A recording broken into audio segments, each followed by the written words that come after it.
When you mentioned Ousmane Sembène, I have to say I was really excited about this deep dive. I've seen a couple of his films, but this collection of materials is amazing. Biographical stuff, film reviews, historical context. Wow, we're really going to uncover what makes Sembène's work so groundbreaking, why he's considered the father of African cinema. What's remarkable is that his path to filmmaking wasn't a straight line at all. Right. Laborer, soldier, a docker, even he was a union organizer in France. And all these experiences, they might seem kind of, I don't know, disconnected, but they all fed into his artistic vision in a really powerful way. It's true, you don't often see union organizer on a filmmaker's resume, right? Makes you wonder, why filmmaking? And why then, especially when he was already a successful novelist by his late 30s, that's not like a typical career move. It really shows you how committed Sembène was to reaching as many people as possible. He saw the limitations of literature, especially with, literacy rates being what they were, and he understood how film could, break through those barriers. Think about it.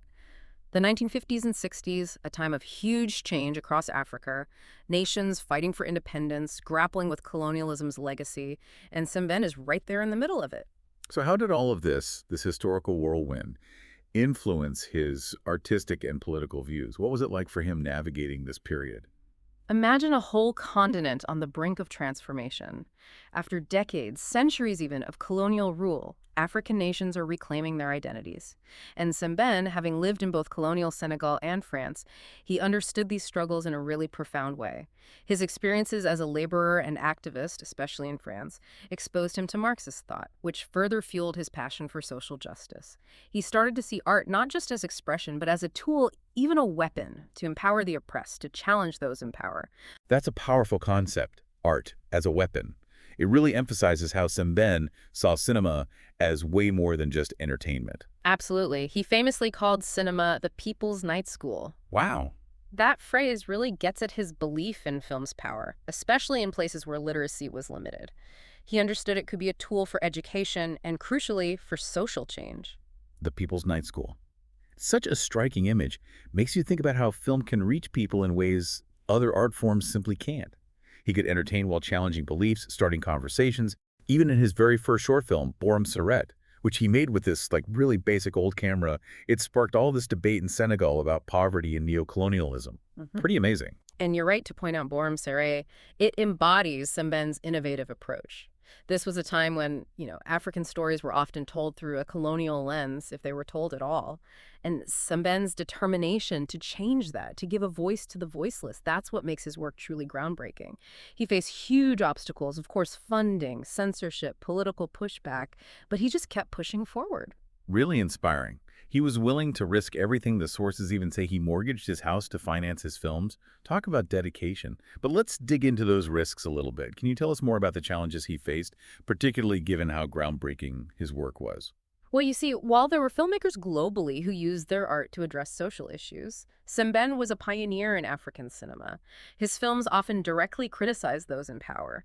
He was exposing corruption, the lingering effects of colonialism, like in Zala, which satirized the Senegalese elite. That film sparked national conversations about post-colonial governance. To directly challenge the status quo like that, especially in a newly independent Senegal, took incredible courage. It's really something, to think about the impact of his films, especially in a time when speaking out against authority could cost you.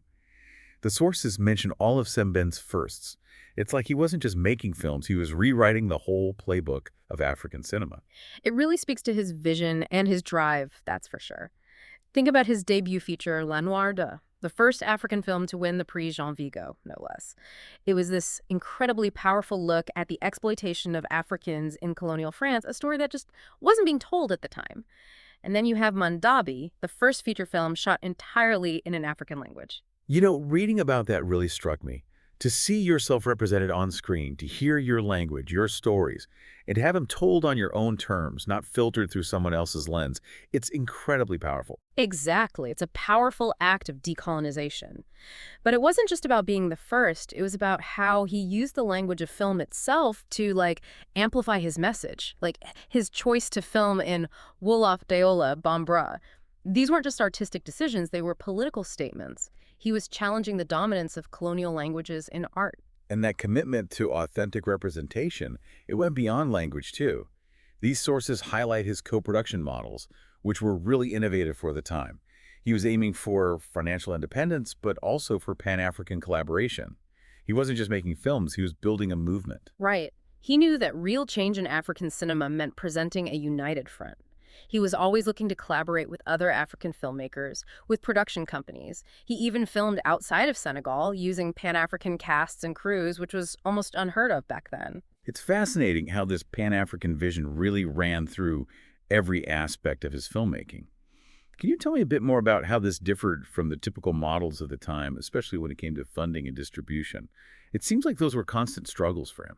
You have to remember the dominant model in the 60s and 70s, it was really influenced by Hollywood. Big budgets, big stars, aiming for a mass audience. But Sembène, he prioritized telling authentic African stories, even if it meant clashing with those in power or potentially losing funding. He relied a lot on international co-productions, piecing together funds from different sources. He was resourceful, I'll tell you that. He was committed to preserving his artistic vision no matter what. So he was actively working against the grain, finding new ways to get these films made and, importantly, seen. Exactly. And that's where his dedication to Pan-Africanism really shines through. He knew that reaching African audiences was crucial. He often had to bypass the usual distribution channels, literally taking his films directly to the people. He'd organize screenings in villages, in community centers. Imagine that. He'd travel with his own projector, his own generator even. That's incredible. He was like a cinematic road warrior, bringing those stories directly to the people. Did the sources mention any specific examples of this and the kind of impact it had? There's a great anecdote about the screening of Amitai, his film about a village resisting French colonial authorities during World War II. It was shown in villages all over Senegal, apparently, and it sparked all these conversations about colonialism, about resistance, about what it really meant to be independent.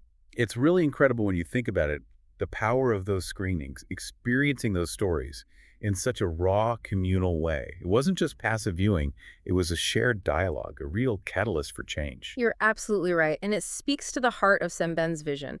He understood that real, lasting change, it takes more than just making films. You have to engage with communities, spark those conversations, empower people to tell their own stories. Absolutely. His legacy is so much bigger than just his filmography. He really did reshape the landscape of African cinema, and he did it all while facing incredible challenges, never backing down from his principles. It's true. He never compromised his artistic vision, not even when it meant butting heads with those in power or facing financial hardship. That kind of unwavering commitment, it's really inspiring. It makes you think about the power art has to really challenge the norm, to make a real difference. It really does. Going through all of this, I can't help but think back to that quote about cinema being the people's night school. It makes you consider the responsibility artists have to use their voices for something more than just, well, entertainment.